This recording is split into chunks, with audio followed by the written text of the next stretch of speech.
welcome to Telling the Tale. I'm your host, Mitchell Farley Wolf, and I'm here, as per usual, with Dustin Jackson. Hey, Dustin. Hello! Are you ready to continue our journey through playing every single episodic and non-episodic Telltale game released within their reign?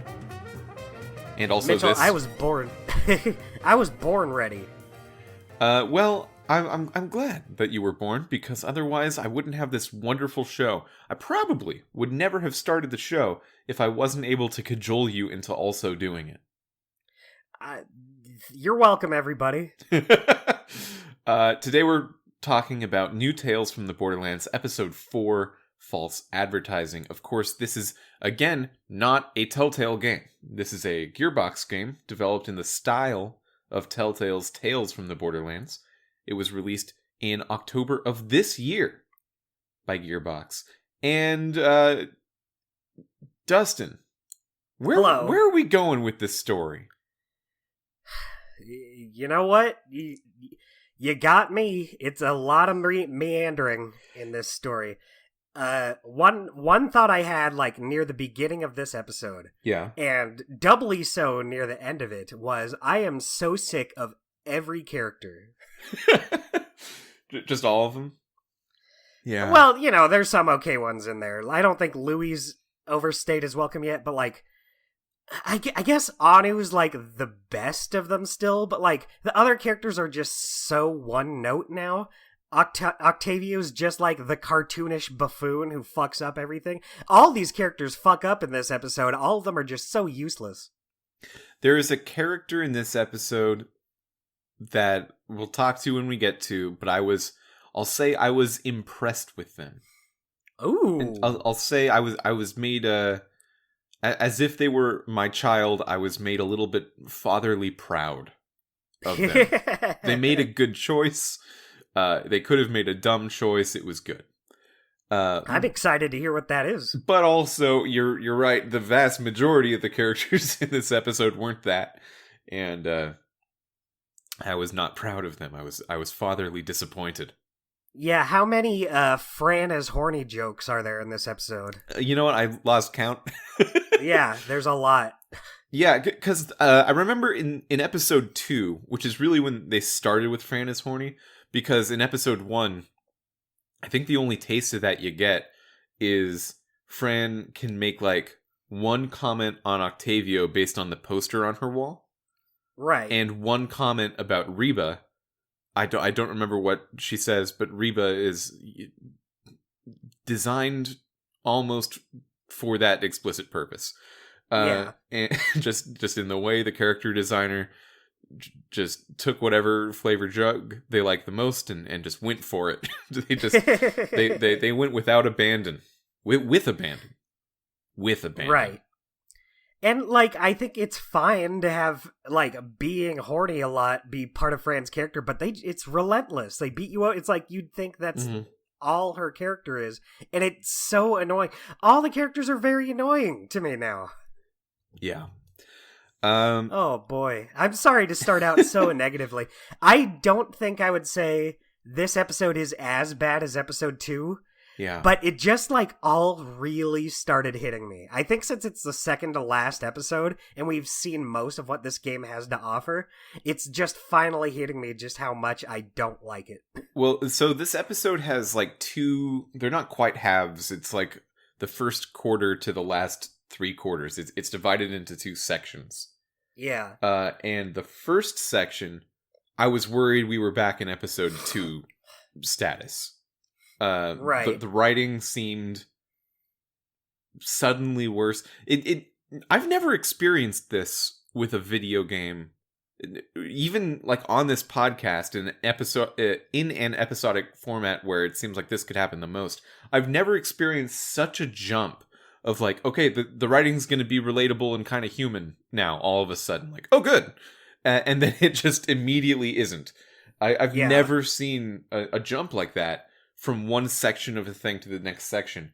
But here it's like almost every episode there's parts that are not like going to win any awards necessarily, but I'm on board. I'm relating to characters. I'm empathizing. Yeah. I care about what's happening. And then all of a sudden, they're like Fran busting through the tunnel. Did you miss me? And I Oh, want to jeez. throw something at my TV. It's very disappointing. But yeah. So the first like chunk of this episode, I was very nervous, and then the trailing chunk of this episode, I felt got a lot better. But it didn't necessarily get so much better that it was great. It just got better. Right. It did get better, but it's just it feels like you just know exactly where it's going to be going. Like there's no surprise to it. You know what? Something else I'll say. Mm-hmm. So this is jumping ahead a little bit.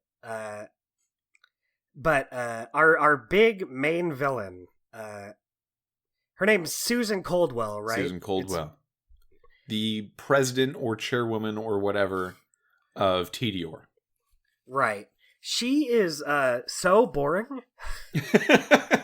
She's pretty arch in a way that's like just the archetype of executive villain and not really a person. Yeah, because Handsome Jack was like Handsome Jack was that, but Handsome Jack was that in a way that was so silly that it kind of felt, if not completely self-aware, there was some element of understanding that Handsome Jack is still a person, and for every 3 lies that he tells, there's a truth in there. And yeah, Coldwell doesn't feel that way. Yeah, exactly. Like I know we kind of had some reservations with Handsome Jack at first, but I remember him way more than Susan. Well, anytime I think fun. about original Tales from the Borderlands, and then this, it is very hard for me to even put them together as the same universe. Yeah, totally agreed. Yeah, and part of it is just that it's on a different planet, so it's literally in a different world. But yeah, even then, just the kinds of characters that show up, like how beautiful Tales from the Borderlands ended up being, and how surprising that was for us, and just how each character developed. Like, remember Vasquez dying in episode 3? That was surprising. Yeah, that was great. Yeah. Nothing about this is surprising. Well, it's surprising. There are things about this that surprised me. I guess. I don't know. I do agree with you that it gets better, but the later half is just so predictable and uninteresting that it's hard for me to praise it. Later half of this episode? Yeah. Oh, okay. Yeah, okay, so I think maybe we're sort of on the same page, even though I like the later half of this episode more than the first half. I do too. Oh, okay. I do too, but I just can't praise it that much. Sure. Should we talk about that tweet that I sent you? Remember the tweet that someone was tweeting at New Telltale? That was very mean. Yeah. Let's do it. Yeah, so I was looking through... by the way, people out there, if you ever get the impulse to, let's say, just off the top of my head, tweet something at a video game developer that is unrelated to what they tweeted about wanting a thing, just maybe don't. It never looks good. Never looks good on you. Never ever. But sometimes, if you read some of them, you can get an unfiltered mouth of babes version of what some people are thinking about the company that is maybe valuable in a sense. On the 19th of December, about 10 days ago as of this recording, and actually I shouldn't have even said that because this is going to go way after we record it. That's true.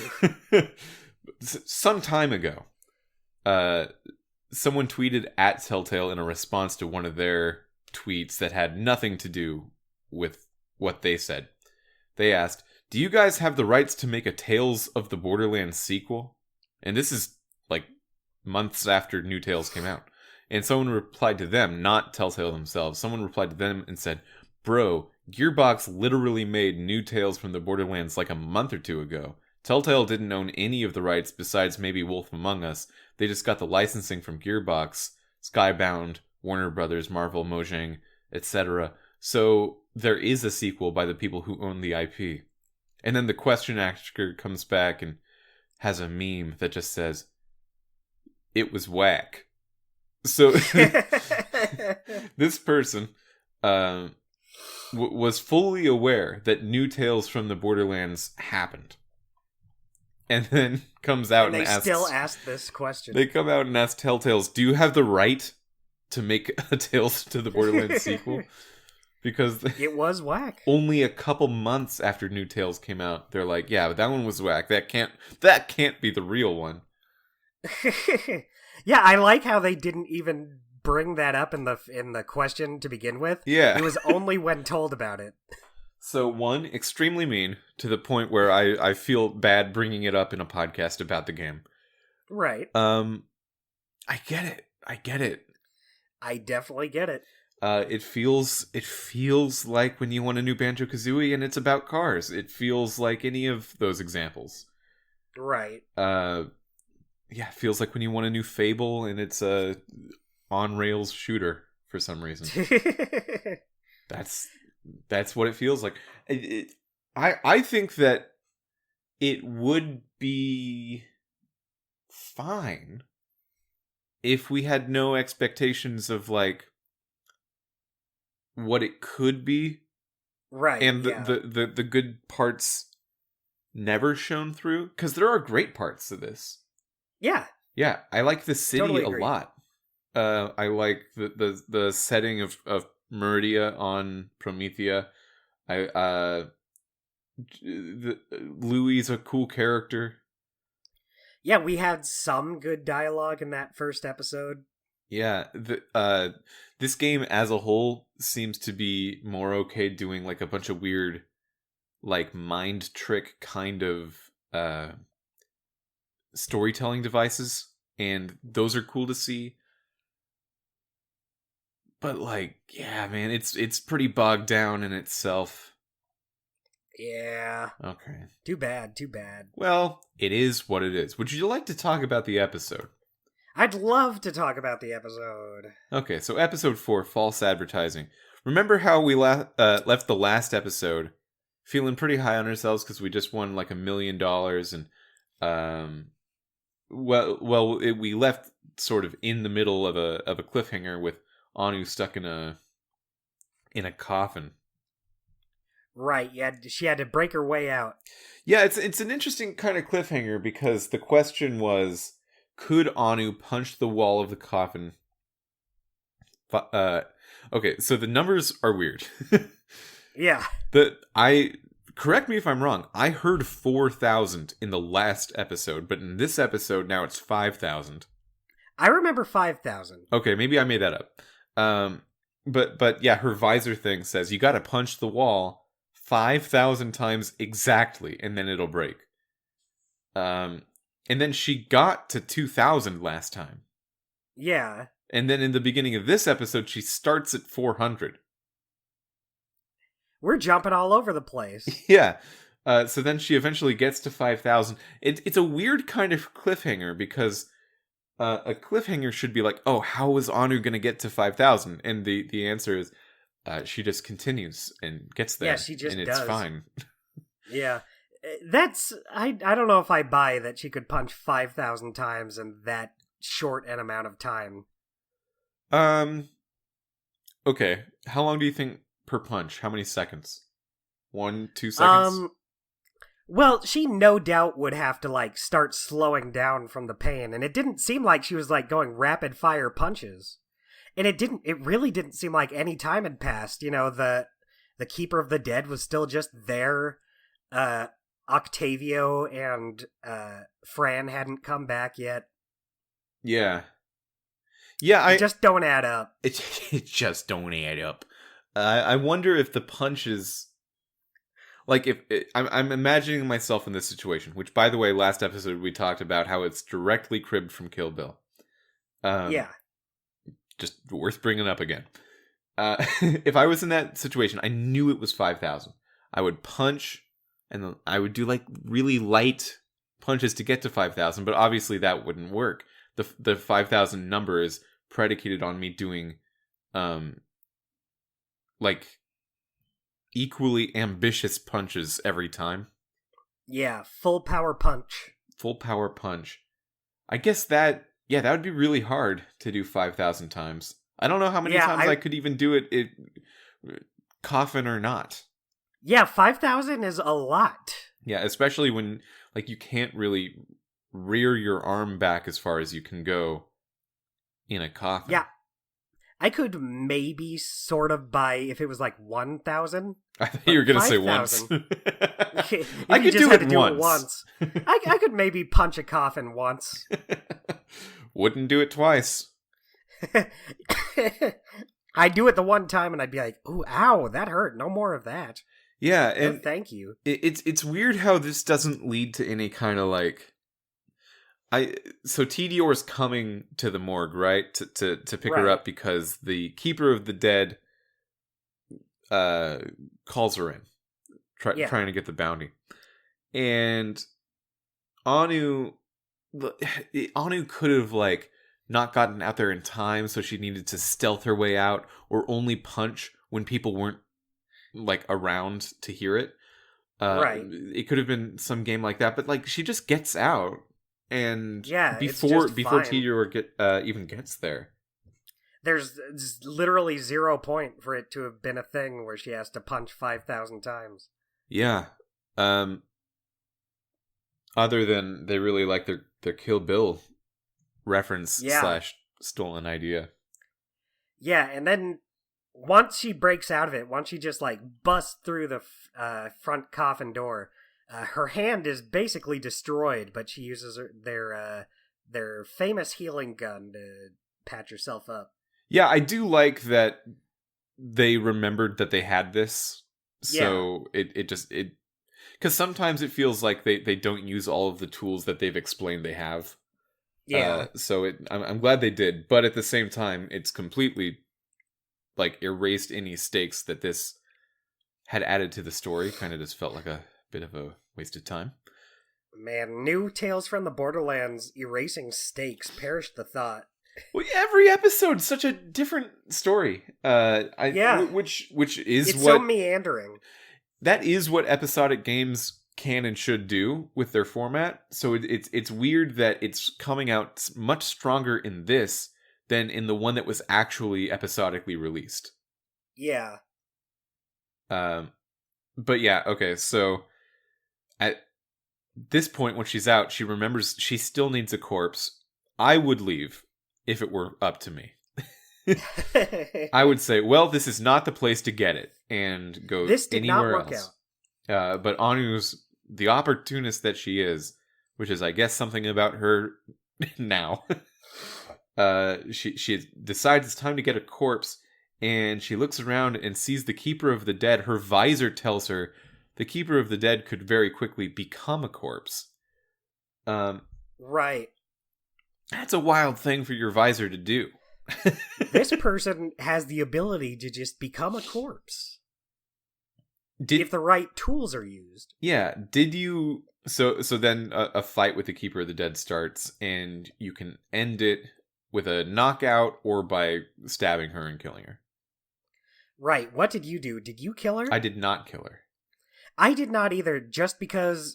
I didn't like the visor telling me to do it. That was honestly the big thing for me. Don't tell me to do that. Maybe I'll do it on my own, but not because you said so. I want to be the one to make the choice. Yeah, I just wanted to cling to some sort of character consistency. Yeah, Anu wouldn't do it. Yeah, like, Anu doesn't strike me as the type to be a total mad scientist, just kill whoever in the name of science. She's very against killing. Well, yeah, her introduction was releasing all the monkeys. Yeah, exactly. Which, that's a funny thing to say and remember. The very first scene is her letting all the monkeys go. That's a good way to endear you to a character. Kinda. That scene sucked for other reasons, but... Yeah. Yeah, if it were Octavio or Fran, I would probably have done it. But, like, yeah, there's... I'm not just doing whatever I want to do all the time, regardless of context. I wonder if people do play it that way. Yeah, I'm sure they do. I was talking to my friend last night about how it seems like this game is not interested in letting you choose what's the right path. It's more, no, there's like right answers most of the time to what you do. Luckily, there's not really one here. Well, what we've almost always seen in post Walking Dead Season 1 Telltale games is in the episode 5, we'll be thrown into a reckoning with our choices. Right. And I don't know if this is going to do that. We haven't played episode 5 yet, obviously, but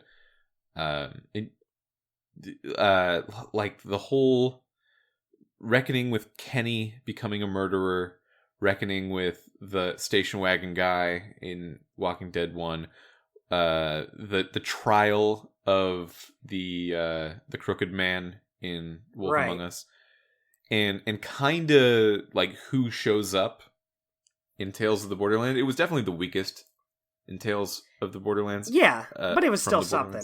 Yeah, it was something. It was time for reflection. It was time to, like, okay, it's amounted to something. I feel like I'm gonna have a hard time believing whatever this game tries in its 5th episode.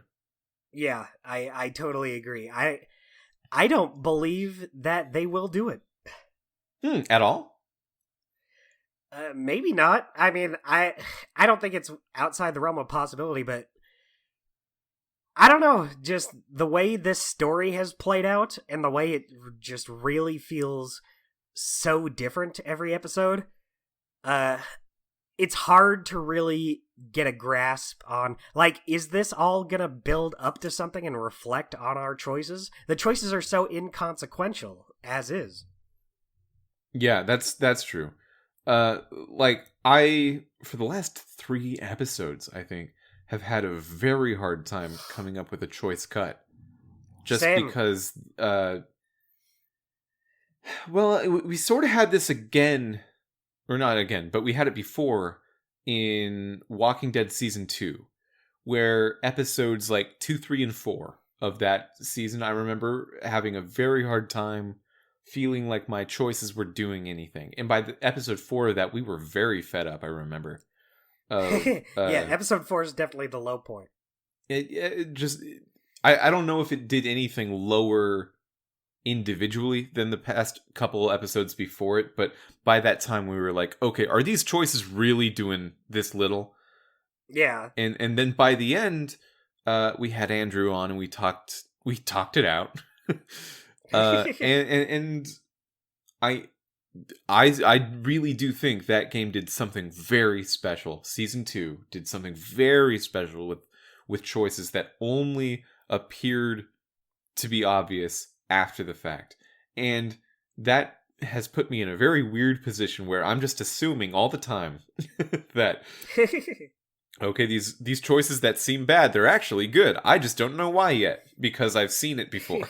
I've seen that happen. I guess we'll see. Yeah, maybe this game will, like, really pull something out of its ass in the last episode. It has to. I feel like it has to. Because, like, someone okayed this game. That's true, yeah. Not to be like, it's so terrible, because it's not. I imagine that if I were... I mean, this already feels like a very daggered compliment, but if I were a lot younger, I could imagine the quippiness of these characters not sort of rubbing me the wrong way, the same way right. it has now. If I were in a place where I was just like fiending for more Borderlands content, if I were a longtime Borderlands fan, if I were any of these other factors, I can imagine this going very well. But as a game that is specifically made to be a spiritual successor to a game I really enjoyed, I feel like it should still work for me, and it just doesn't. Yeah, same. You know what's something I'll give this? It's like very faint praise. But it's something I'll say about both the original Tales and this one is I like that for an M-rated game, they don't resort to having the characters swear all the time. True. It comes up, but Yeah, like they swear from time to time, but it just feels like if you're going to be so over the top and wacky and wild with it, it feels like something that would have some more F-bombs thrown in there. Are there F-bombs? But it doesn't. I can't remember. I don't recall a single one from this or the original Tales. The original Tales, I think, no. Yeah. Although there was no problem just like disemboweling people's faces and stuff. Yeah, it's more about the violence, which is fine. It's just I applaud the restraint because it feels like something that would be very easy to do, especially in a lesser written product like New Tales from the Borderlands. I feel like someone dropped an F-bomb, but I don't remember who it was. I don't think so, but I could be wrong. Maybe I just forgot. Yeah, could Brock have said it? The gun, Brock? Maybe. The gun, You Brock. remember Brock. Of course. How could I forget? Could he have called someone a motherfucker? And held up his robot middle finger at them?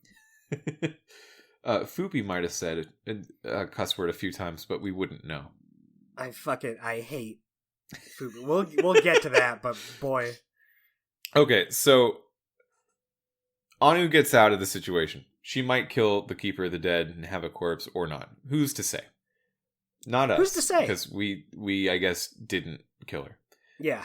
So you get out of that situation. There's a montage of Octavio meeting up with her and then like sort of stealthing through the street and meeting up with Octavio's friends who I still wish were part of the story. They seem way cooler than anything we're doing. Oh yeah, that confused me too, because in episode 2 it looked like they were captured, and then here they're just like fine, and there's no consequence, and they don't do anything. Yeah, they got out of it. In the meantime. We haven't seen Stapleface still. Man, episode 1 really set up a different story. Yeah, and you know what else I just remembered? In episode 1, we had that mechanic with Octavio where he could call people. Yeah. Has that come up again once? Well, he has used the phone a lot, but like you don't do it on the player's side. It just happens. I feel like Octavio's the character you play as the least. He doesn't really have that many exploration scenes. I feel like there was a planned exploration scene with Octavio in this episode because there would have been a great place to walk around, but we'll get to that. So I like the I like the montage in this episode. I thought it was all right. Apologizing for the fact that Octavio's friends are just fine now. If you leave that alone, I like the montage. Yeah. It's the song. Well, it's okay. I don't know which one's the band and which one's the song name because it's The Operator, Mother's Cake. It could go either way, honestly. My guess is the musical act is Mother's Cake and the song is called The Operator. Yeah, I could see that. Yeah, because there's a different band that. called Cake and this one's Mother's. Ooh, I love Cake. I love Cake. Yeah, I love... you know how white I am. That means I love cake. Yeah. Short skirt and long jacket? Mm-hmm, we know it. And that song, not short skirt, long jacket, but The Operator and or Mother's Cake played during this time, and it was exciting and fun. Anyway, they get back, and Octavio reveals the headquarters that he has bought. How did you feel about this? I didn't get why Anu... Well, I guess I understood why Anu was so upset. Are you kidding? It is a place that you've been... Yeah. No, I get it, yeah. But it at least looks nicer. It's $1 million. Yeah. So, okay, no, I can't relate to your opinion here. All the money they got in episode 3 that was supposed to go to start the business, that like, if you're asking me to care, I get angry. when things like this happen. Octavio has demonstrated not just that he's a bumbler.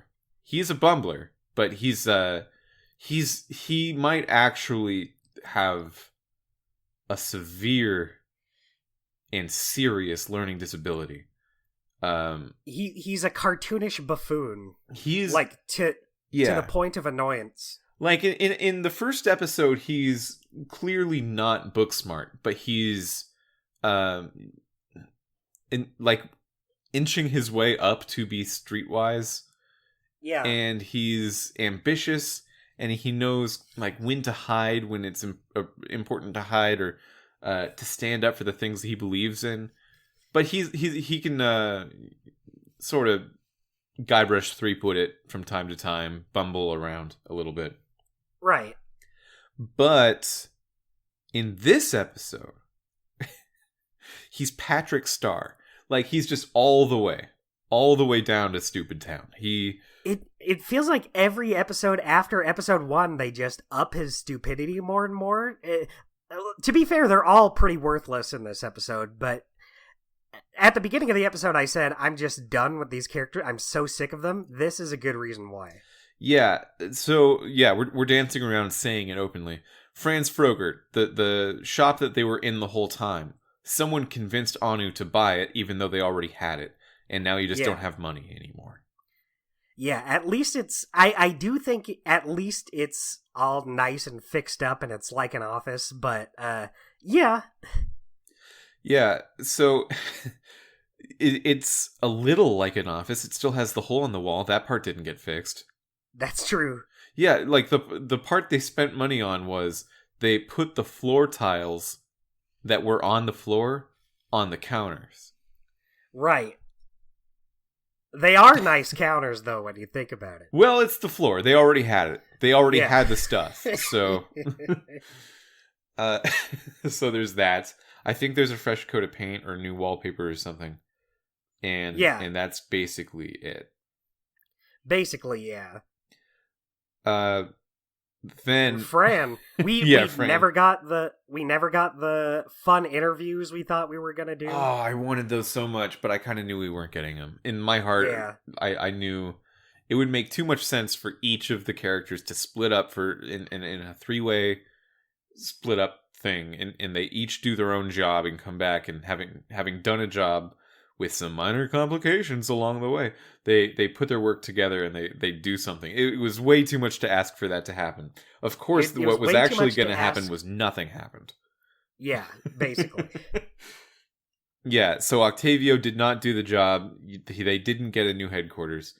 Anu, at least in our games, I don't know if she actually can get the Keeper's corpse back if she kills the Keeper, but in our game she didn't get a corpse. And Fran hired basically Sephiroth. This guy looks a lot like Sephiroth, shirtless Sephiroth, who just sort of grinds around and says the phrase free labor over and over again to emphasize that he's not getting paid for this. Right. So all of them fucked up and failed. All of them fucked up and failed, but I would say Anu did do it, like did make an attempt for real, and paid for it in a way that the others did not, and because everyone is saying, Anu, why are you yelling at me? You also came back empty-handed, and that felt very unfair, because like, you don't know what Anu's been through.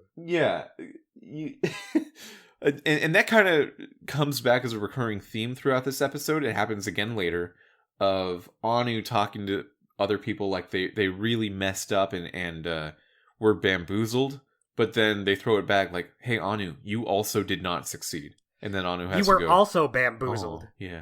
But this time, I think is completely unfair. Anu was making a real effort, and the other people genuinely fucked up. Yeah, they did as little effort as possible. Yeah. Like, Anu got attacked by a crazy mortician lady, and was tracked down by Tedior, and was doing the hardest thing out of the 3 anyway to begin with. Yeah. Yeah. It's not fair to Anu, I'll say.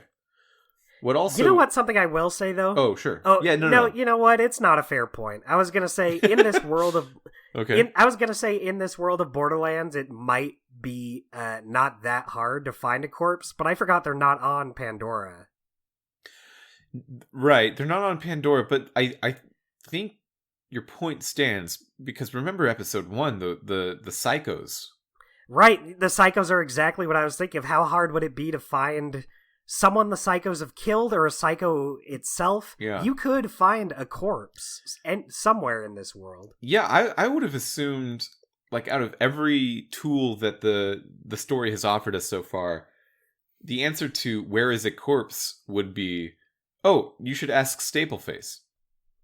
That's what I would have assumed. Yeah, it turns out she just was fine off screen as well. Yeah, because she was reborn as a not psycho, so you could ask her, and she would be very professional about it. Man, I wonder if these characters are going to tie into this last episode. They have to. There's no way. They have to, right? Yeah. There's no way. It feels like there has to be. They got to be building up to something. Mm-hmm. So Tedior comes in because they didn't move and didn't find a secret place to be. They shoot Anu straight in the face and she dies. Whoops. Not a joke, listener at home, if you haven't played this game. They shoot Anu straight in the face and she immediately dies. Yeah, Brock, the talking gun, comes back and shoots Anu in the face. Mm-hmm. And they have a bit of a shootout, and Fran charges at them with her death hover wheelchair thing that has all the gadgets that kill people.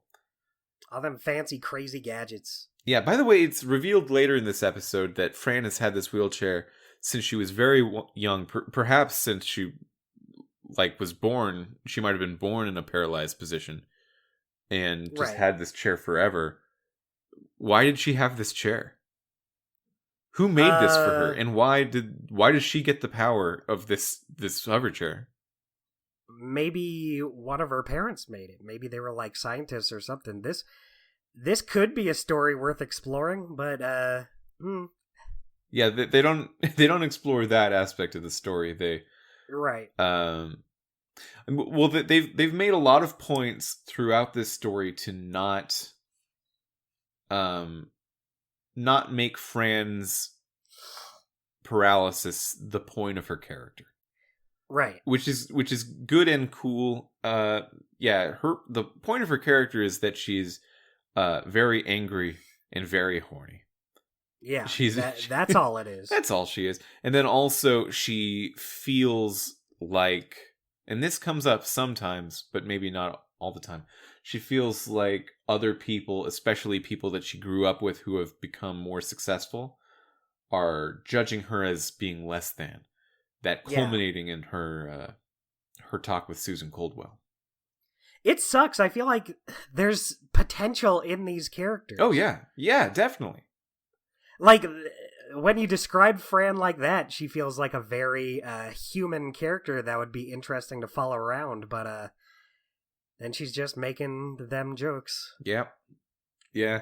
Yeah. Yeah. Yeah, really, the only, joke or comment on her paralysis at all that I can even remember is in the first episode when the TDR people charge in and say, "On your knees," and she goes, "No." No. And that was a good joke, but that was it, and I think that amount of restraint is cool and also surprising given what kind of game this is. Yeah, totally agree, man. We keep bringing up that first episode, but not only are the characters written better, but there's some actually good jokes. I can't recall many other times where I actually laughed. I don't think I laughed in this episode at all. Yeah, I laughed once. I remember once. Ooh. Yeah, it's later on though. We'll get to it. So okay. So TDR shows up, and then somewhere in the middle of it all, they all die. The Fran and Octavio win the fight. They use the healing gun on Anu's dead body. She becomes the corpse to test on. And Right. it turns out they can bring her back to life. Yeah, that's just something you can do. Yeah, it's a very powerful gun. Device, as Anu says. It's a device, not a gun. Guns are devices, though. That's true. all guns are devices, but not all devices are guns. Most things are devices. That's true, yeah. Device is not a very specific word. It's like a thingamajig. Yeah. So the place is shot down. Their free labor Sephiroth intern doesn't do much. Oh, by the way, there's like a very quick intro to him where you get to play a DDR mini game where the arrows come up and you have to match them. Right. And he just like sort of humps around, and that's his deal. I guess it was a cute enough scene. Yeah, I got an achievement for. I did too. Perfect, getting a perfect score. A perfect score in the in the free labor humpy mini game. So everyone agrees of the three people. They all agree that he's really hot, and they're excited for him to be here. Right. Yeah. Anu pretends to not want him, but then she wants him. It reminds me of the 2016 Ghostbusters movie that's basically exactly the same. Is that with the Hemsworth character? Yeah. Yeah. Like he doesn't just say the one phrase, but it's the same where, it's a very dumb guy is given a job and all of the ladies are excited to have him there. Mm-hmm. If he said free labor over and over again, it would be almost exactly the same. Almost exactly. So they call up their angel investor once Anu is alive again. And by the way, she becomes more possessed throughout this episode. Just a thing. Just something that happens. Like, once they revive her, this demon voice is just here for the longest it's been. Yeah. So the angel investor eventually says, you know what? You all can shack up in my hacienda. Hacienda. Which is a fun word they continue to say a lot throughout the episode. That's very fun. Just means house.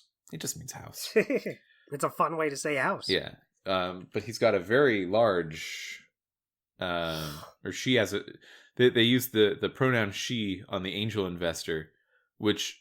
I don't know if they ever get from Finnegan W, whatever his name was. Right. But they just know to do that. Yeah, I wouldn't have known. I thought it sounded like Jack McBrayer. You did think that, and I didn't. Yeah. But I wouldn't have guessed that this was a female over the phone. Yeah, I mean, women can sound like anything, Dustin. Yeah. No, I know, it's true, but it's weird for them to just know. That's true. I think that in some way of trying to be inclusive and progressive in the storytelling, which they do succeed in other ways, the sort of important bit of being corrected or having to ask for pronoun information is ignored, which is slightly unrealistic. Yeah. Right. But still, yes. So the angel investor's house is large and sci-fi and crazy. And at one point, for each of the four characters, it's the three main ones, and also Louis is here.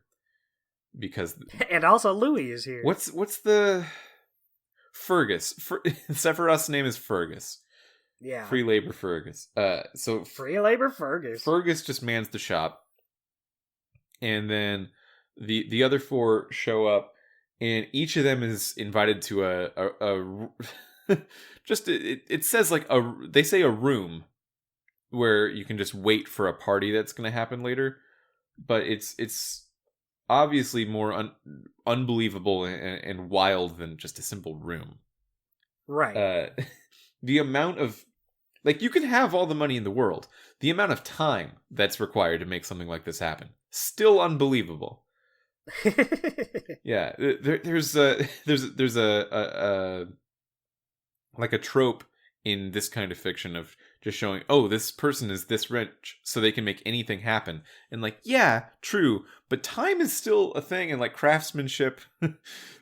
Who set this up? There's like Right. an amazing interior decorator that someone knows in Borderlands that set these things up. Where's the logic?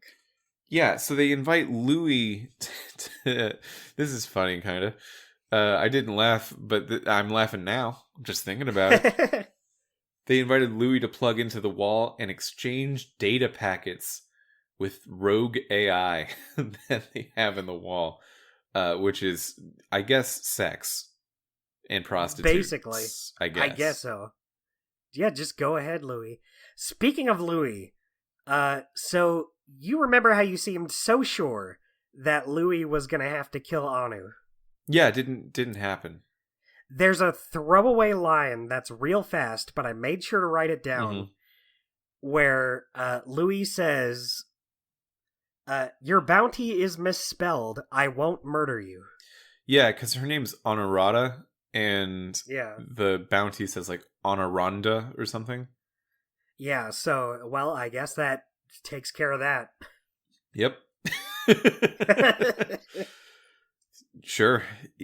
Wow, this game.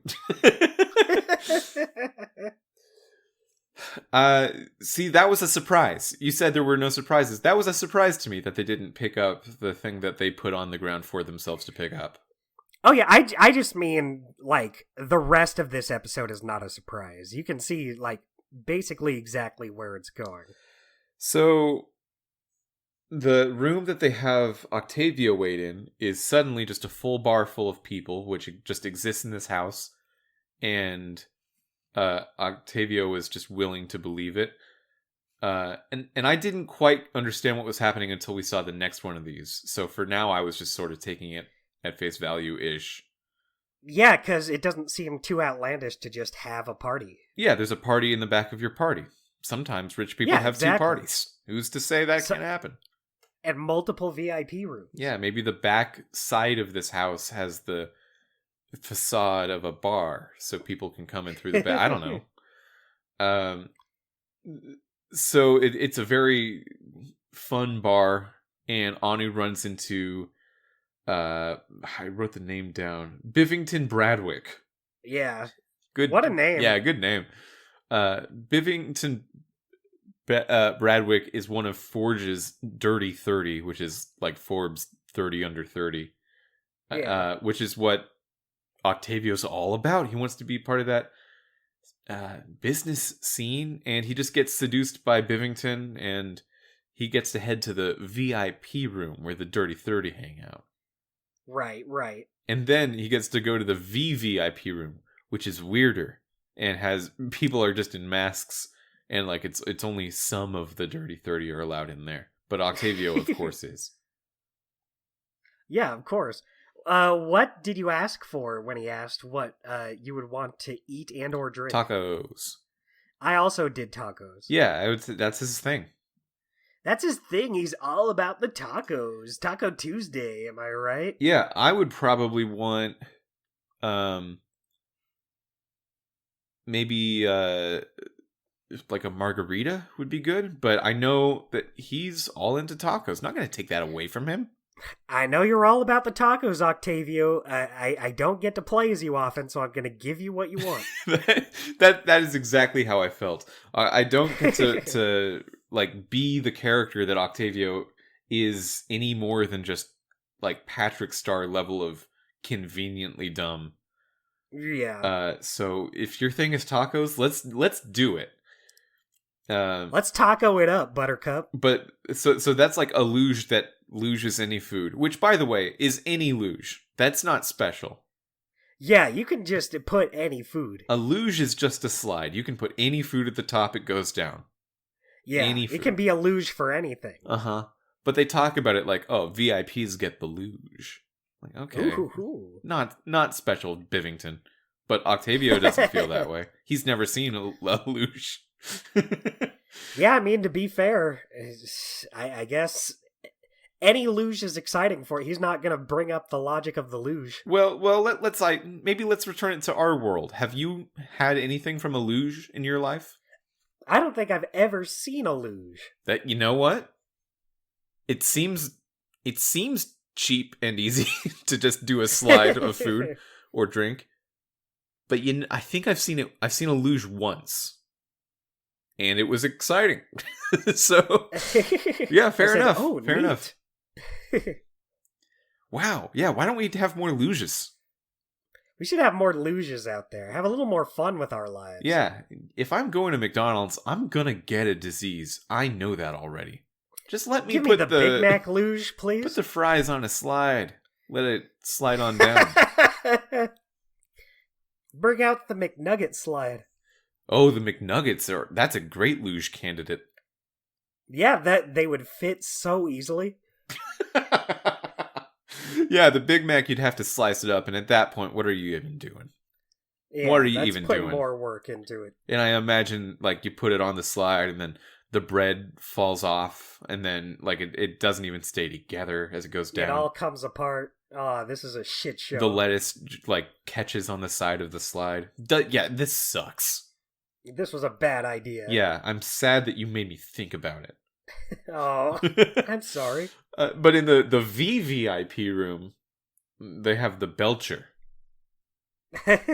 which is like a weird dragon-looking thing, statue of some sort that's just emitting a belch, and it's maybe hallucinogenic. Right. I don't know. It's definitely some sort of drug or something. Yeah, you're supposed to It's smell. for good times. Well, it's some sort of drug, but like they don't show that Octavio has. It doesn't seem like he's drugged. Right. So maybe it's just a weird smell. Yeah, maybe it's just a smell you like. Yeah, and Bivington says some bullshit of like, only 11 people have ever whiffed the Belcher.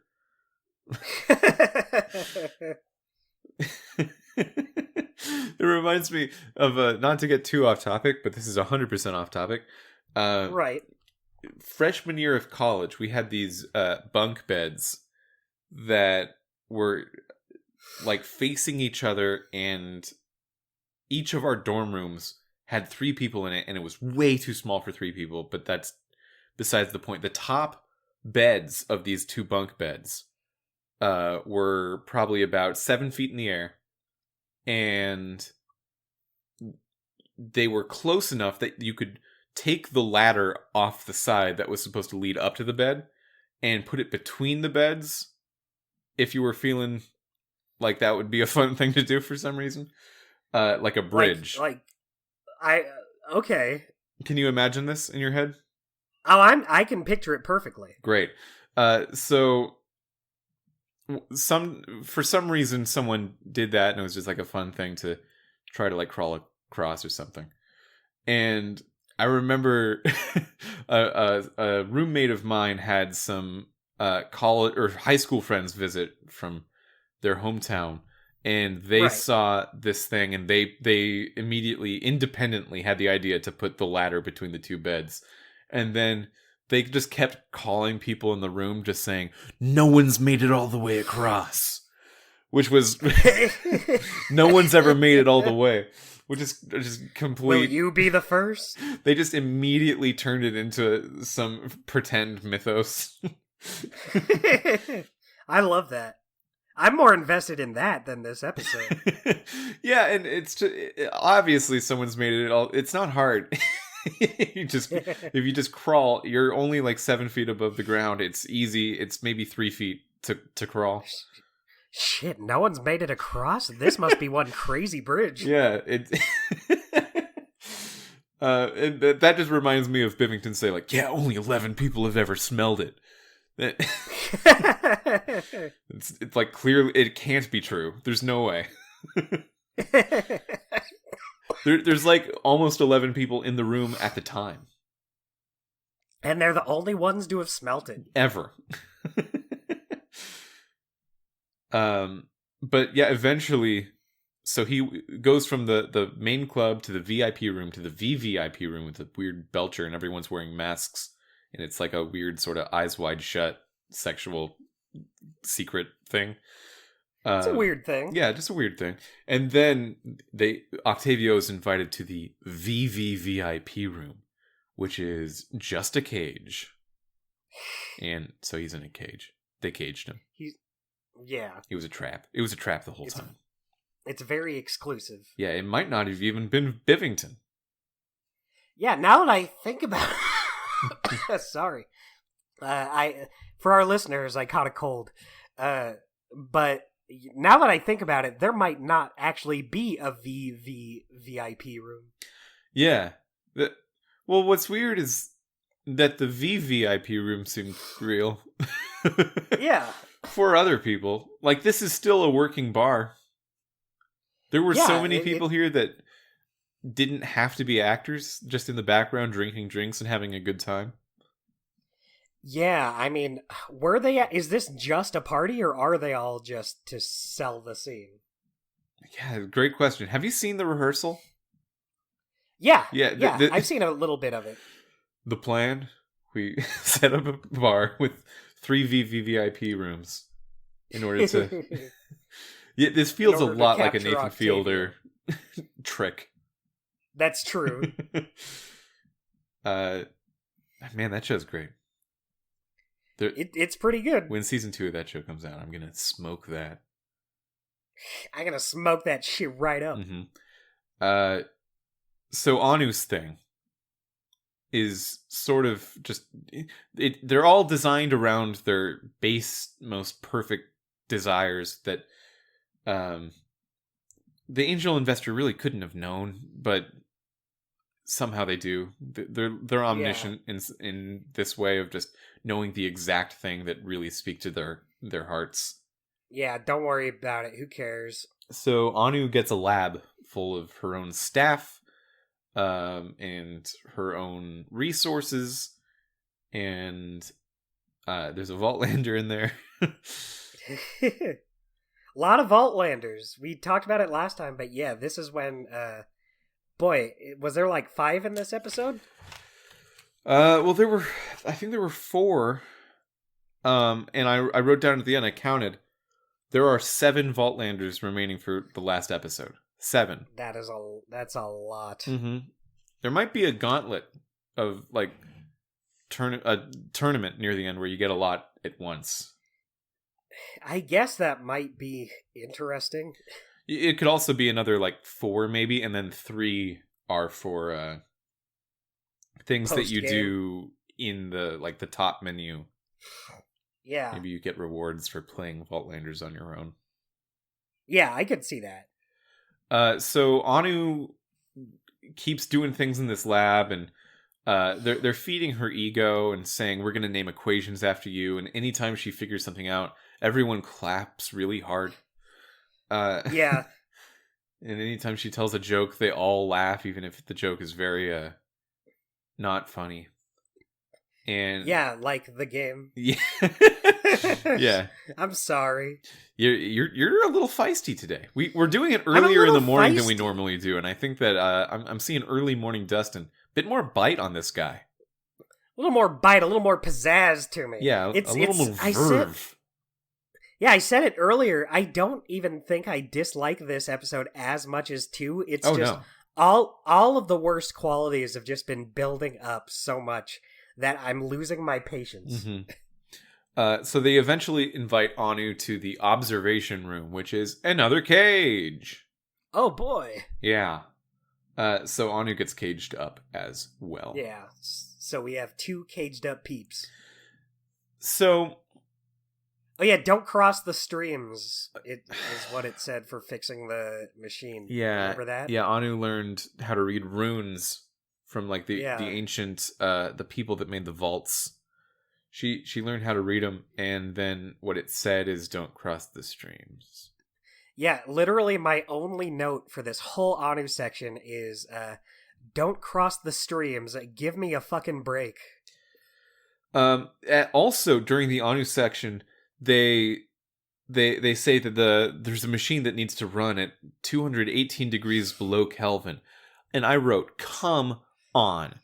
Obviously, the point of measuring Kelvin temperature is that there is no below, because 0 in Kelvin is absolute zero and the complete absence of any thermal energy. So you're saying 218 degrees below Kelvin? That's impossible, game. Thanks for trying.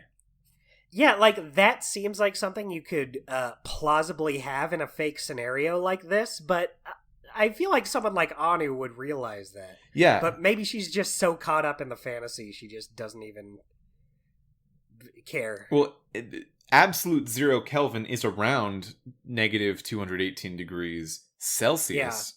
So that's just something I was talking about literally earlier that day I was playing. So wow. It lined up for me to see through the bullshit. They knew the perfect way to piss you off. Yeah, they really threaded the needle and just getting me there. Okay. Perfect. So Fran's one is different. Sort of. Yeah. Well, the attempt is the same, the result is different. Right. The attempt is kind of the same, not like entirely. It definitely feels different from the other two. Yeah, so Fran opens the door to her special room, and it's like a perfect recreation of Franz Frogert before the hole in the wall and the laser damage and all that stuff. Yeah. So it's like a perfect place. She comes in, and Reba from that first episode is there, and you know how I like her. Right. Well, is it Reba or is it a different character? Because I think it said Rita. No, this is Reba. Yeah, I'm pretty sure it's the same character. Although she does talk a lot about how she has a lot of similarly named sisters. Yeah, so because I have it written down Rita. Okay, yeah, actually I do too. Wait, I did write that. So Octavio bought it from one of the other ones. Octavio bought the Frogurt shop. He says it a different Fulfolia. I don't remember which one he says, but it was like Ruth or something. There's just a whole species of these. Yeah, a phylum of Fulfolias. Yeah, exactly. That's some good alliteration, me. Thanks, me. Good job. Yeah, I was proud of it. So Fran goes into Franz Frogert's with the phylum of Fulfolias. Damn. Cool. How are you just killing it so hard this I don't episode? know, man. I feel like I'm bringing some big butt energy into this podcast. You gotta be proud. I'm glowing. Whichever Fulfolia this is, I guess Rita, explains that they want to turn Franz Frogert's into a franchise. Yeah. But I could have said that one too. I could have added that word. I guess we all have room to grow. You didn't stick the landing, but I guess most of your performance was pretty good.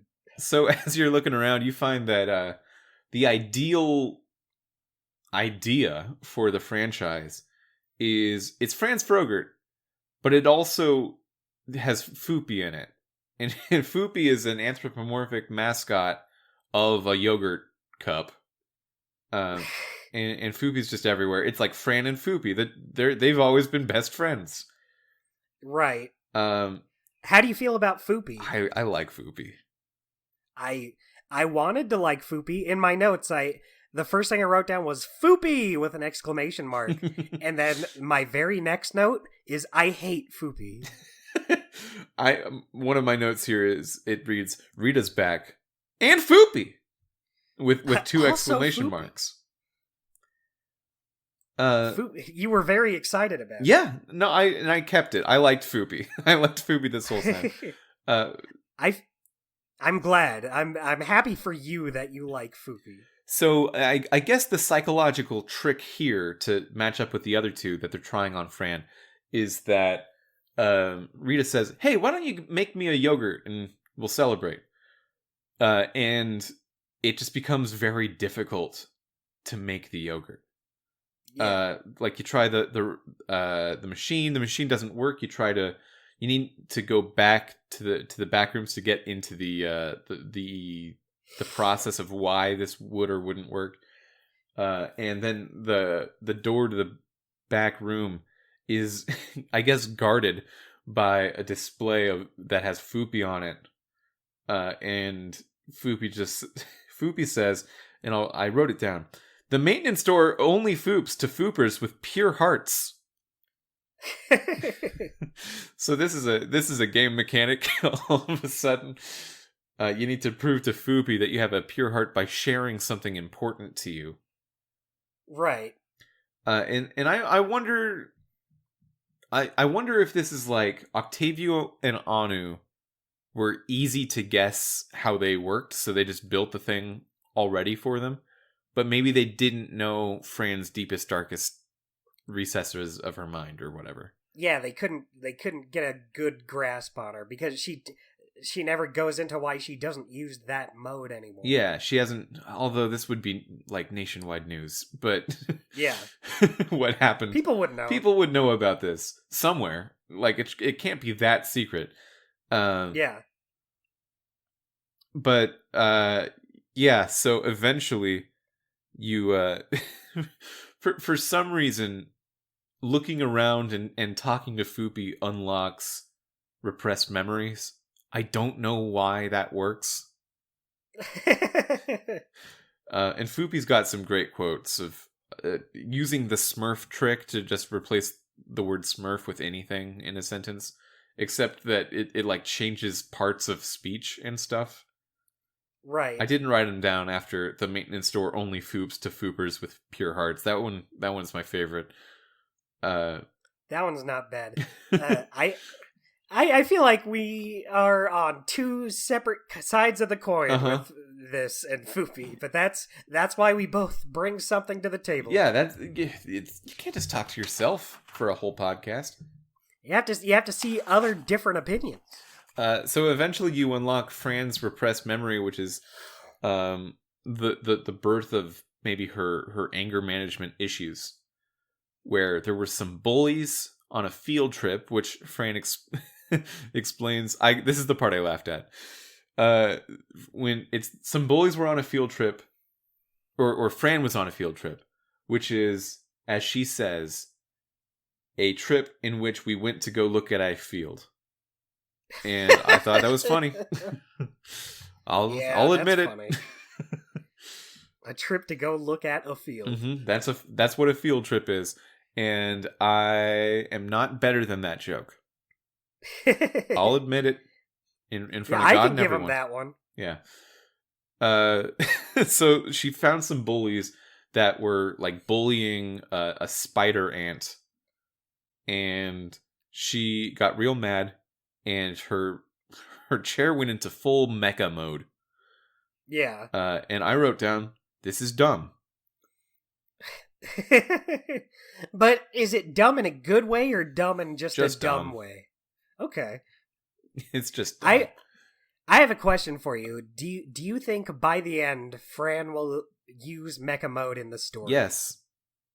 Okay. Yeah. There's no way. Yeah. Well, okay. I would say that, but yeah, but you remember the stuff with Anu earlier. Mm-hmm. Yeah, there's so many threads that have been like almost purposefully dropped at this point that I don't know. Who can say? Mm-hmm. Will Louis ever have to fight a bounty? Yeah, or like fight himself having to kill the bounty is what I mean. Yeah, he has to. That's another thing that feels like they've just been building up to it so much that something's gotta happen in the last episode. You know what? Something else I was thinking?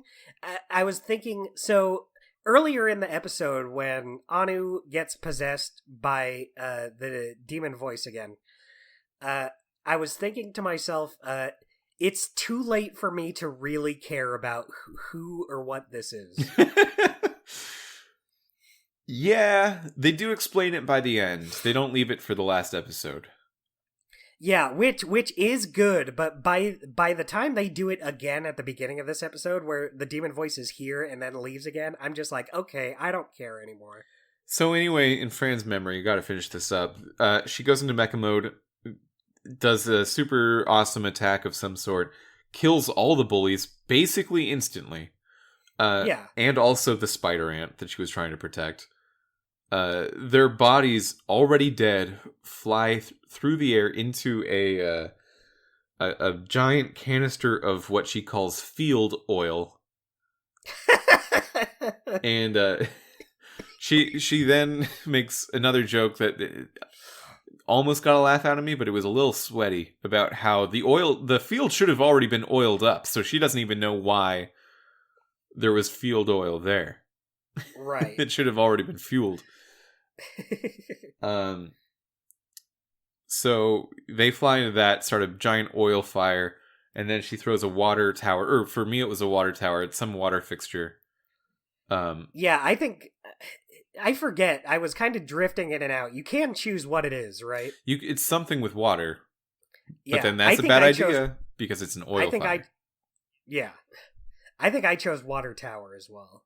It seemed right. It just felt good to throw a water tower at something. Just felt like a good choice. Like everyone can get behind. Yeah. Anyway, this giant oil fire consumed multiple towns and it just burned everything to the ground. And yeah, whoops. She felt bad about it. Yeah, I can get that. Yeah. So then you open the door in the fooped up Franz Frogert facility. I'm crushing it.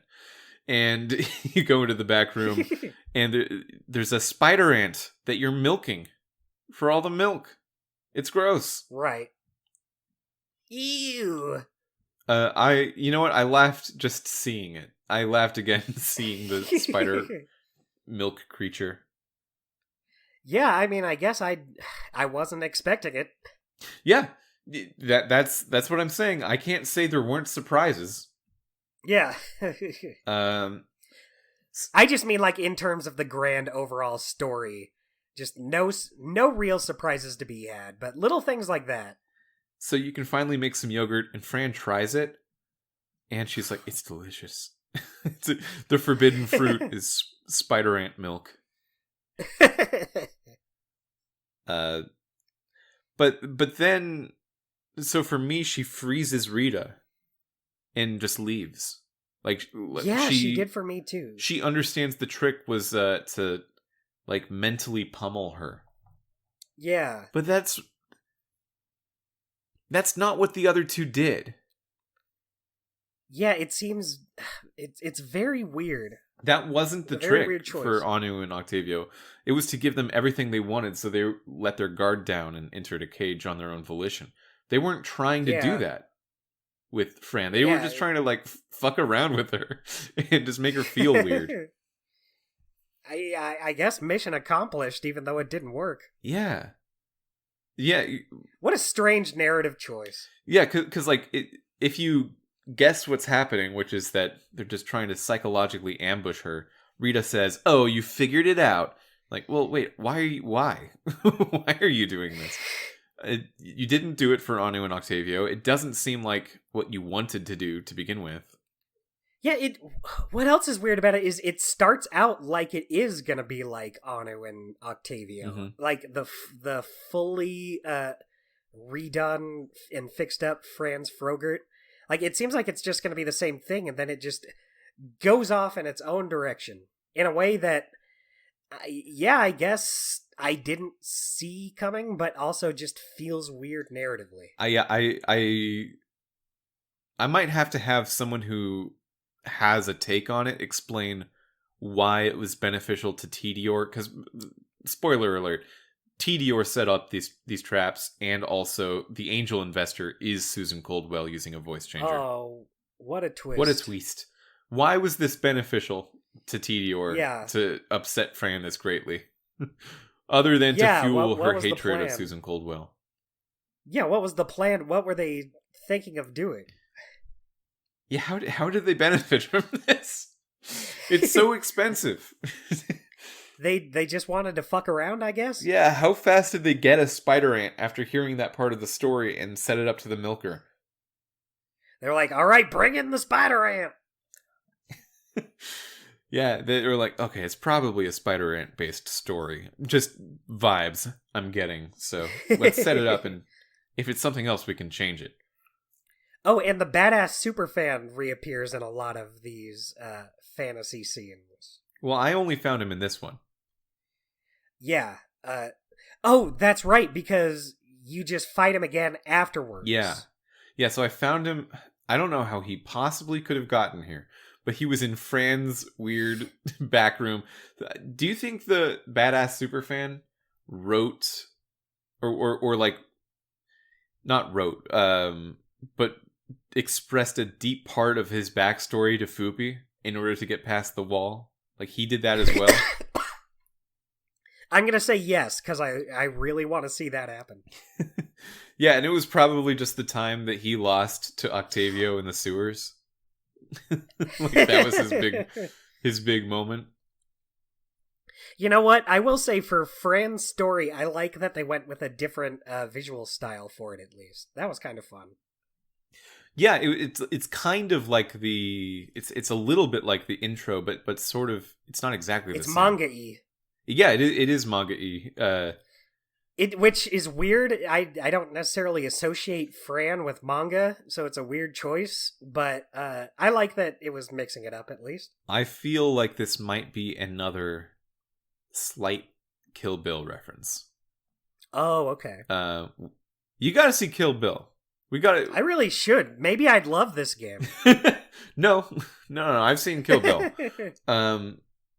But yeah, there's a part of Kill Bill where, for a particular character, because she has a particularly sad backstory, right, they transition to showing it entirely in anime visuals. Okay.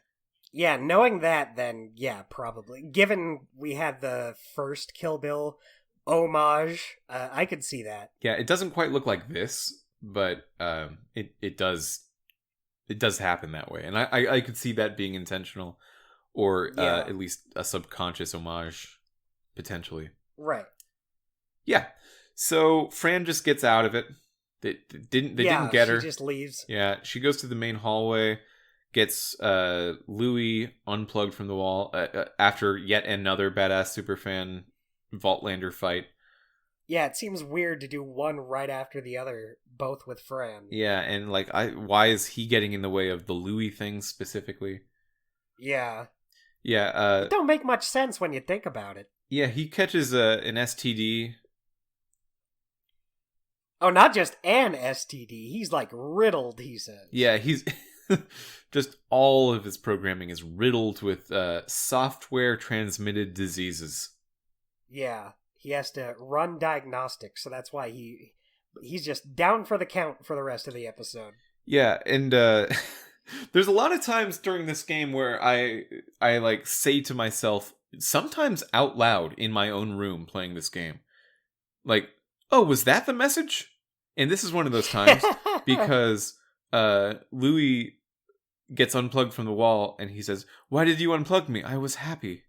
And Fran goes, happy. "No, you weren't happy. That's getting your fizz whistled," which is that's an excellent expression. Getting your fizz whistled isn't happy. It feels like happy, but it's temporary and it'll just go away. And Louis goes, "Oh." And I was wondering, wait, was that the lesson? That's the takeaway? Okay. Yeah, I guess so. Yeah, I couldn't have guessed that's where Louis and Fran's relationship was gonna culminate, but all right. It doesn't seem like they earned that. But, not really. Yeah. It feels like they don't earn a lot in this game. So then they like go backstage of the house, I guess. Fran finds Octavio and Anu in their own cages. Right. Anu makes fun of Octavio for not realizing he isn't in the VVVIP club. He's just in a cage. And then Classic Octavio. stupid Octavio. Classic stupid Octavio, but Octavio says, okay, you are also in a cage. So. Yeah. You dummy. You absolute fool, Anu. Yeah. Not, glass houses, am I right? Ha! So then Susan Coldwell shows up, reveals she was the angel investor, and is just mean. And that's... It's not the rest of the episode, but like I want to say it is because I'm not interested in what comes next. Yeah, it's just ugh. We see Reese again, which would have a lot more weight if Athena too. Reese wasn't fucking ruined. Yeah, Athena was interesting. Yeah, and I'm sure. Okay, so it was like a group of 5 investors that come in through like Star Wars hologram, to watch Susan Coldwell's presentation. Yeah. And what she's presenting is she gets the green heal crystal from the gang and combine it with something they apparently already had, which is like a red counterpart of the crystal. And the red one harms, but the green one heals. So she just like has it in a revolving gun where she can just kill you, bring you back to life, kill you, bring you back to life, kill you, bring you back to life, over and over again. And does that to Octavia. That kill crystal seems a lot less useful when the world is full of guns that kill people. Yeah, like a gun with a magic crystal in it that could kill you is probably not as good as a gun. Yeah, that's just a gun. Mm-hmm. Yeah, their part was not important. Yeah. The only part that mattered was the healing crystal, which I guess it makes sense. It's why they had to track him down. Right, and you know what? It seemed like it takes a while for it to kill people. Octavio didn't die right away, so it's probably worse than a real gun. Yeah, maybe it hurts more than normal. That's true. I could see the torture. He looked like he was not having a good time.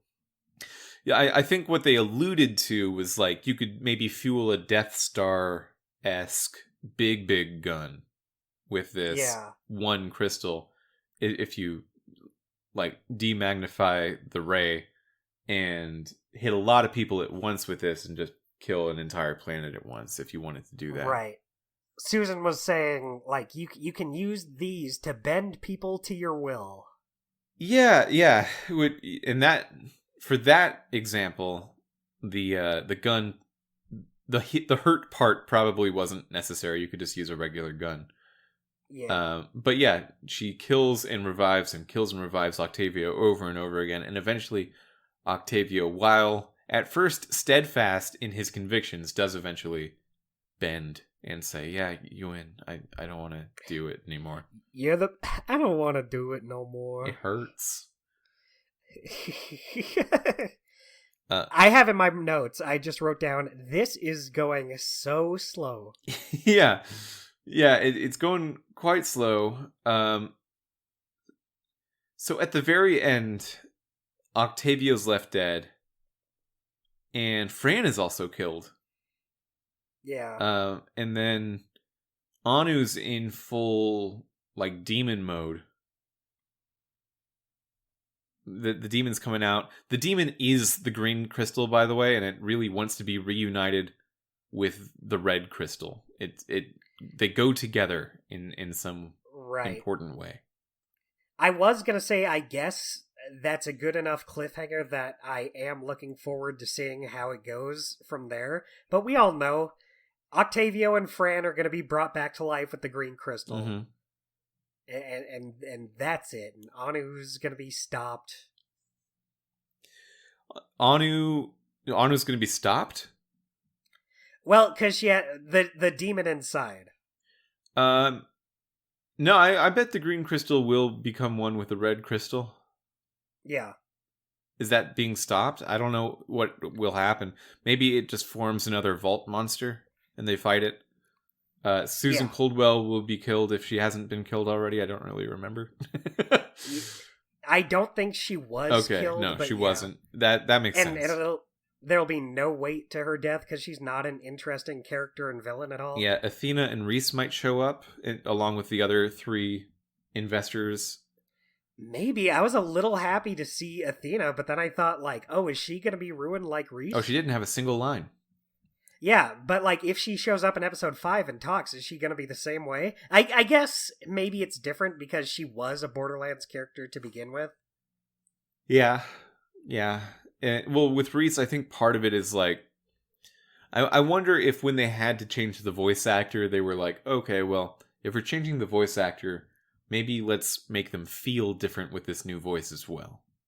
Right. Which is, I don't think was a Shitty. successful choice, narratively. I agree. It sucks. I really like Reese.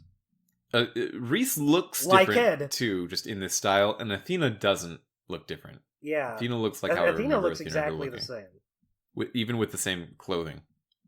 Yeah. Yeah. I wonder if we're going to see any other characters from the original Tales from the Borderlands, or if that's it. Yeah, I bet Reese is showing up again. I would love to see Fiona, but I don't expect to.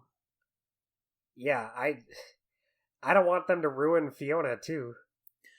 Well, The thing is, it feels like there's so much that needs to pay off in this last episode that cramming more in is probably not in their best interest. Yeah, I wouldn't want them to start being a sequel to Tales from the Borderlands now.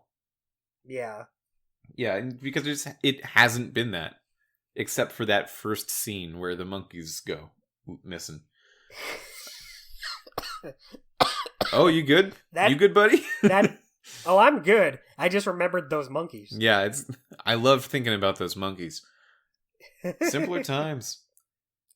Good times. Back when we were so full of hope and wonder. Should we talk about anything else? What else? There's not really much to talk about. Yeah, there's not. I wish I had a takeaway. I think I had something of a takeaway near the end. I liked the psychological torment that the 3. Well, I didn't like it, but I as a narrative device, I thought it was sort of interesting to see each of the 3 main characters get this, and to see Fran. Fran was the character I was alluding to earlier that made the mature choice, because when they were setting it up to be just like, hey, this is what every character wants the most, I was thinking, oh, Fran's gonna get like a strip club or something. It's just an orgy. It's just a weird hedonistic id fest. You know how horny she is. And I was proud of her for dealing with her thing in a way that was not stupid. There's something more important to her, believe it or not. Yeah, she had business to attend to elsewhere, and did that. So that was nice. Good for her. Good for her.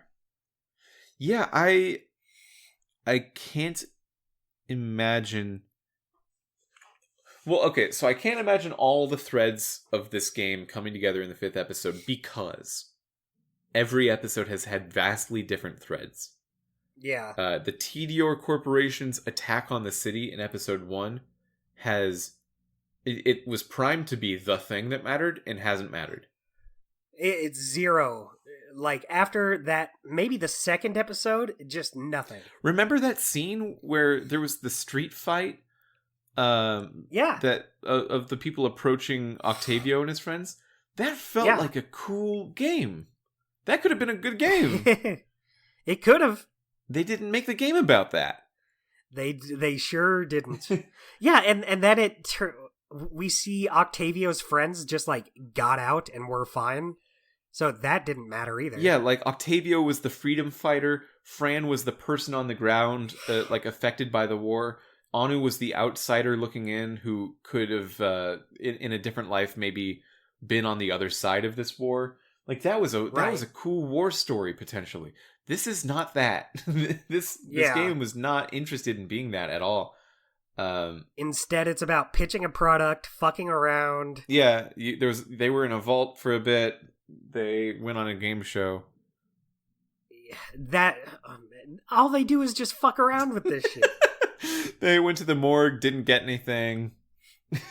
Yeah. They breathed the belcher. They're just fucking around. They're really not doing basically. much. And I really just don't see it building up to anything substantial. But maybe I'm wrong. Maybe episode 5 will be great. We'll see.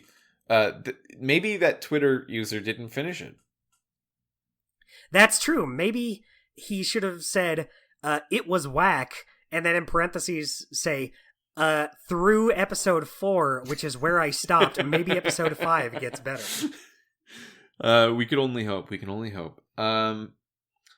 Let's get into our segments. I would love to get into these segments. Golden moment. This is hard because I feel like this episode, I was just so bored by this episode that nothing really stood out, but I'm going to say the Jabber pee scene, just because I like the jabbers. I like monkeys. Wait, what? When you have to get the pee from the jabber. What are you talking about? Did you not do this? There's a scene in Anu's little fantasy room where you need to get a chemical to for the concoction on the table, and the way to do it is you need like a very basic liquid, and the most basic liquid there is jabber pee. I didn't do this. I didn't do that. Wow. It's not a great scene, but I just like jabbers. I like monkeys. Oh, for balancing the chemical, the pH. Yeah. So I did almost everything else in that room, and I started that, but then I was gonna finish it, but then I accidentally did the thing that progressed the story. Right. So yeah, I didn't collect the jabber's urine. Didn't do that. That's okay. The episode's not made better by doing it. No, you threw me for such a... I thought you were pranking me in the way that the end of episode choices pranks you by... What was this one's? This one is... it's under Fran, and it says... For me, it said, you and 2% of players never taught Crabworm the meaning of true love. Perfect. Yeah, so if 98% of players did that, they taught the Crabworm the meaning of true love. Good game. I must have really fucked up. My golden moment is seeing the spider ant being milked. Just they don't that really surprised you. Yeah, it was just such a okay, we're doing this now kind of moment. It was one of the few times that I felt like the game was really going all in on what it was doing. So on being just fucking weird. Yeah, it was just a weird thing to do.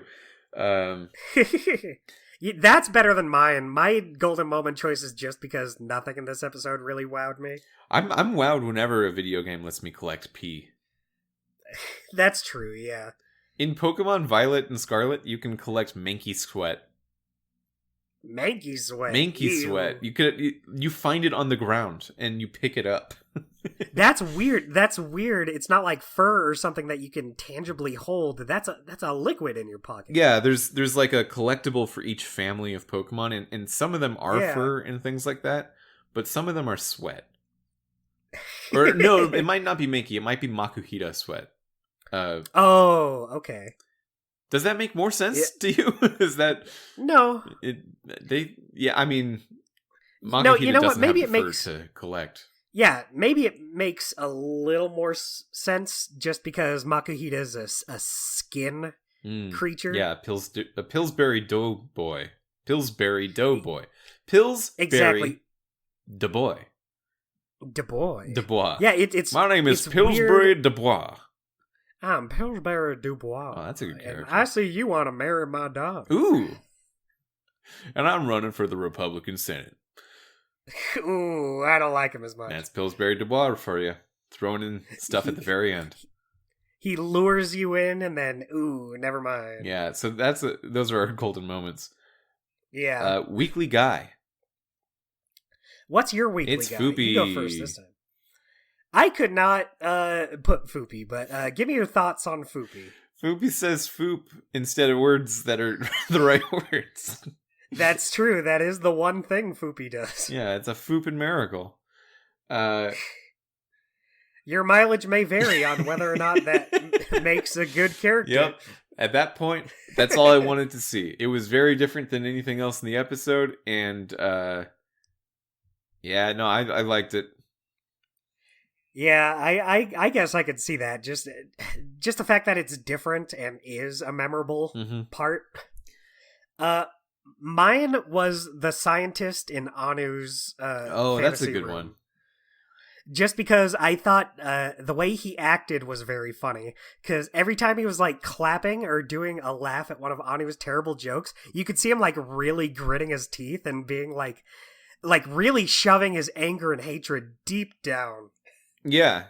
I don't know how TDR did this, but they convinced every actor to be very in the spirit of like just completely fucking these people over. Yeah. It was not a job for them. They volunteered. They loved it. And I just love that this guy, you can see the cracks starting to form. He's just like, yes. Yeah. He's good. That's a good one. Yeah, you know what? I really wish Bivington Bradwick was funnier, but he's just kind of typical sleazy guy. Like, he doesn't really do anything particularly funny. He just has a good name. Yeah, I didn't like how he was too good for tacos. Yeah, he called it a non-VIP plebeian food. Yeah, which is like, okay, what weird make-believe foods do you Richies eat? Yeah, you think you're so smart and cool. Yeah, you're like feasting on human brains or something. What's up with you? Yeah, then he just immediately has a plate of already made tacos. Yeah, these were for decoration, but fine, you can eat them. If you want to eat them. They are still hot somehow. Okay, choice cut. This one's hard. This one's very hard. I can't remember. We talked about it before. I feel like having so many choices at the end makes me not remember the big ones as much. Yeah, because you have stuff like freezing Rita under Fran, and it just seems like there's so many small choices that none of them feel important or worth choosing. Yeah. So I wrote down clothes. Okay. So I didn't change my clothes, but at this point in the game, every episode, every time you encounter a new quick change station, you will have unlocked more clothing options. Right. And they look weirder and weirder every time you unlock more ones, and which is why I don't change them, because I'm trying to like view these characters as somewhat iconic. Yeah, you want to be able to know the character. You don't want them to be like a customizable avatar or something. Yeah, I'm trying to do my part in helping the game sell me these characters to be as iconic as Fiona and Reese felt. And you're doing most of the heavy lifting on that. By not changing their clothes to be... it's weird because it's not like a bunch of different styles. It's like a few different colors of the main thing. And then really Hot Topic. And then the next one you unlock is like, oh, this is the back room of Hot Topic. And then you just get way more Hot Topic from there for everyone. I will say I didn't even look at the costumes in the last couple episodes, but I did this episode, and I do think it's pretty wild that the hairdos change. I don't remember that in the first episode. Yeah, And that does tie into what we were talking about, like it makes the character less recognizable. So I wouldn't want to do it, but I do think it's kind of neat that they do it, I guess. You can get elite speak themed costume for Anu. I made sure not to get it.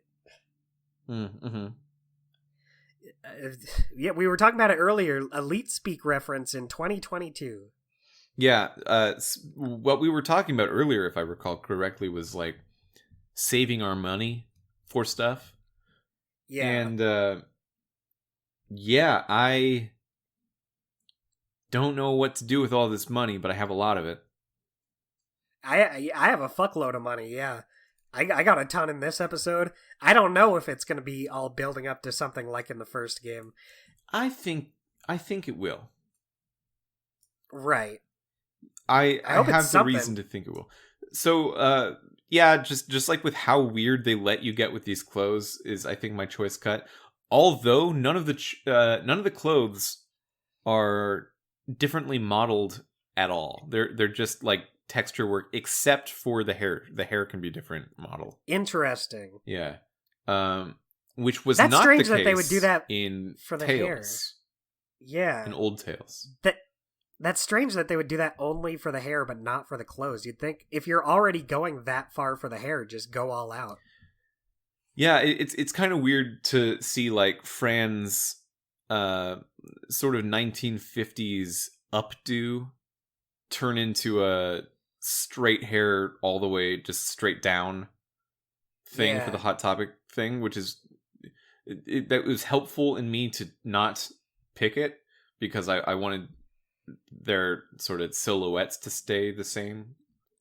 Yeah, but it was I feel like cool. Anu's. It's cool that they did that. I feel like Anu's costumes are too cool for her. They don't seem like something she would wear. Well, yeah, and so like Anu's costumes just like make her maybe this is our lens, but I agree with you. Like Anu just looks cooler and cooler as you go down. Fran looks less and less cool, but kind of in an endearing way. Right. And Octavio looks less and less cool, not in an endearing way. Ooh, yikes. That's my opinion. That's just my skewed perspective.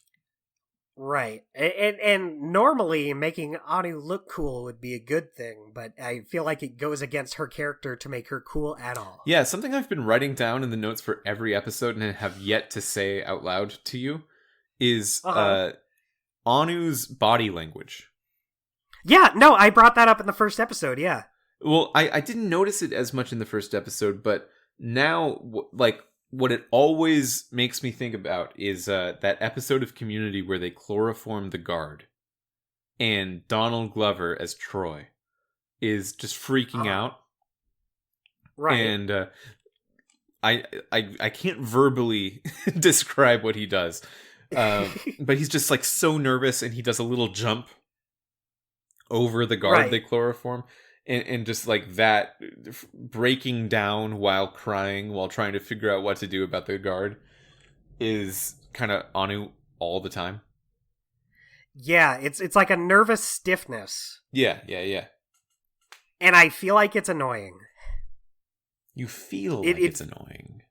I feel like it's a little annoying. Like it's fine. I kind of like the idea of making the characters have like their own unique way of moving, but it just feels so unnatural compared to everyone else, and she's always doing it that it gets on my nerves. I think the frequency of how often she does it is what does it, because like if it was as rare as when Troy does it in Community, that would make sense because it comes out when it's needed and when it makes sense. Anu just does it literally all the time. Yeah, like it would be one thing if she did it while they were on Sink or Swim in front of all these people. Mm-hmm. That I could buy, but here she does it all the time, like in front of these people she knows and she's so used to. Yeah, if she brought it out when, like, on Sink or Swim, or when Octavio and Fran were shooting each other, and maybe just then it would be memorable and it would work out. But like she does it in the lab when she's happy, when she's being tricked into being content and calm.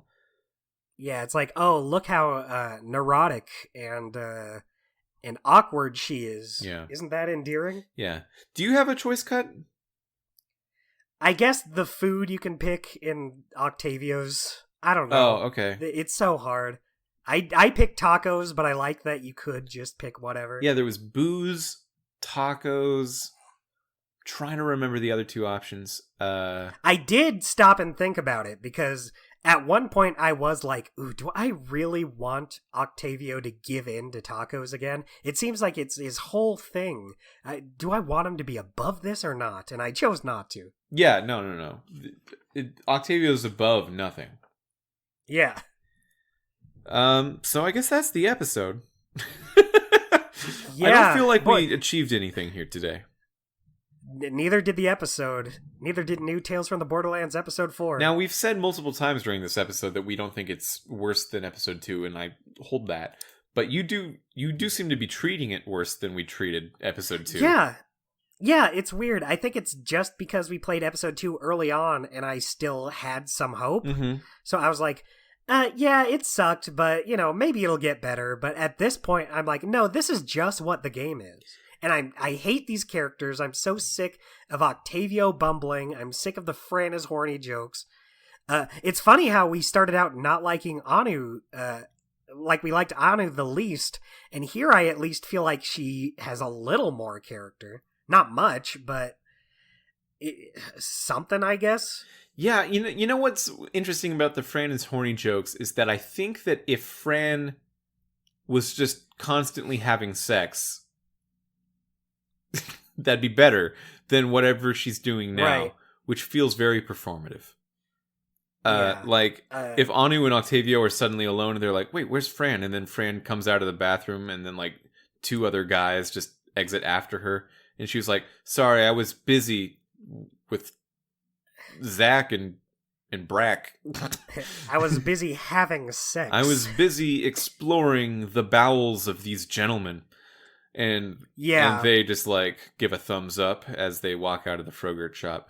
Like having her be able to act on it, I think would be more endearing and fun as a character choice rather than just being sort of gross and like catcalling people all the time, which is suddenly okay for her because she's a woman in a wheelchair. We let her catcall. I don't know. It doesn't feel right. It doesn't feel good. Yeah, it would, because if she just went for it, like, then she would be a character who knows what she wants and goes for it and enjoys having fun. That makes for a likable character. But here it's like, hey, Anu, wanna make out? Mm-hmm. And then Anu doesn't, and then she's like, haha, but I would. I would do it. She's like, oh, okay. Mm-hmm. Anyway, moving on. Well, I have good news for you, Dustin. No way. Yeah. Do you want? What? Oh, okay. Yeah. I'll tell you. Next week, when we record this podcast, whenever we may do that, we will cover the very final episode of New Tales from the Borderlands and the final episode of Borderlands that we'll be covering all together. Oh, I'm excited. We've made it. We looks like we made it. It's been 9 episodes of Borderlands content and no other things for the last 9 episodes of our podcast. That's a lot. It is a lot. It's quite a bit. That's 9 whole episodes. We've never done that before. How do you feel about Borderlands after being in it for so long? I was thinking about it the other day, and I was thinking about how crazy it was to enjoy the original Tales from the Borderlands so much that I was like, yeah, you know what? Maybe I'll actually try the other Borderlands games. Maybe it is a series I could get into. And then this game just immediately sinks that. It's more of I will probably never play a Borderlands game again. Well, don't say that, because I bet in 2.5 years we could be looking down the barrel of covering newer Tales from the Borderlands on this very podcast. Maybe it'll be better. Maybe it'll be different. Maybe it'll be about completely different people. Maybe it'll be just a sequel to this. Ooh, maybe you can play as a raccoon. I mean, that's Guardians of the Galaxy. We'll do that. Oh, that's true. We're going to be doing that sooner. Yeah, we will actually do that. Basically, exactly that. Pretty soon. Cosmically. Maybe it'll be later this year. I don't know. You know what? I'm a little excited for that. Thinking about like how they'll handle like a big team. Yeah. Like a team of the Guardians of the Galaxy. Like, how will that play out in a Telltale game? Well, I bet probably a lot like Tales from the Borderlands. Old Tales. Probably, yeah. That was kind of a team. Yeah, they had a team going. Yeah, there could have been a raccoon in that, and it would have been fine. It would have worked. Yeah, maybe there was, and we didn't notice. Yeah, I wouldn't have noticed. I have my blinders on for raccoons. But yeah, we won't be covering that directly after. I believe for you, the listener, to be caught up with what we're doing, right after we finish this series, New Tales from the Borderlands, we're going to be headed back into our numbered episodes, which doesn't mean anything for anyone, I think. But No. it's more of a neurotic tick that I have, just making sure that the episode numbering makes sense. It's just for our benefit. It's I don't even know if it's a benefit. It's just for your benefit. It's just for me, for my stuff. Yeah. We'll be headed back into the numbered episodes because we'll be covering legitimate Telltale developed Telltale games again, starting with what did we say? Was it Michonne? I think it was Michonne. Okay, The Walking Dead Michonne, which is only 3 episodes. I'm a little excited. I've never played it. Yeah, I haven't either, as is tradition. And Yeah. only 3 episodes is an exciting concept. I am a little nervous about being thrown into the Walking Dead show continuity. Yeah, I know nothing about the show. I've seen 2 seasons of the show, and I don't remember this character even being around yet, Michonne. Wow. And I saw the 2 seasons I saw a very long time ago, so... Great. Yeah. It'll be awesome. It'll be... I think it'll be fine. But before that, yes, we will do the 5th and final episode of New Tales from the Borderlands next time on Telling the Tale. And until then, be really nice and then die. What a good catchphrase.